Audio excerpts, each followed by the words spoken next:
ভালো মেয়ে ঠিক কাকে বলে জানো? ভালো ছেলে মানে কি?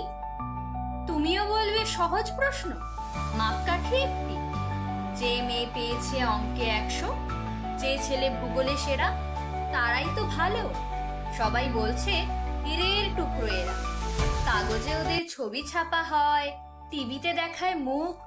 তাদের জন্য আমারও তো ভাই আনন্দে ভরে বুক। কিন্তু কেন জানো, তবু তোমায় বলছি, দেখে শুনে পাই ভয়। শুধু এত এত নম্বর পেলে কি ভালো ছেলে মেয়ে হয়? আচ্ছা ধরো না, যে মেয়ে পেয়েছে অঙ্কে অনেক কম, তার গান শুনে মুগ্ধ সবাই, হাততালি হরদ। ওই যে ছেলেটা এবারেও পাশ করে গেছে পেনে।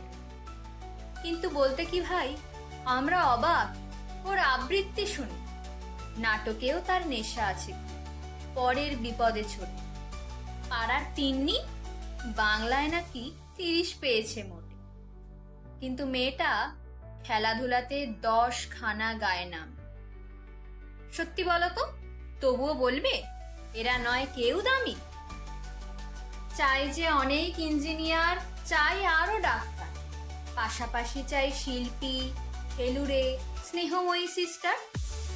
কম নম্বর পাওয়া ছেলেটাই কারিগর বলে আজ দেশটা গড়তে তার হাতে দেখো কত দরকারি কাজ।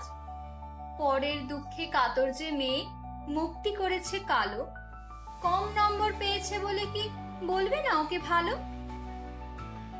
অভাবের টানে কলেজে পড়েন, ছোট দরমার বাড়ি, তবুও ছেলেটা বাবা মাকে দেখে, ভাড়াতে চালায় গাড়ি।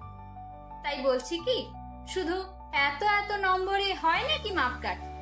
ভালো ছেলে মেয়ে বলতে কি ভাই, মানুষ চাইছি খাঁটি।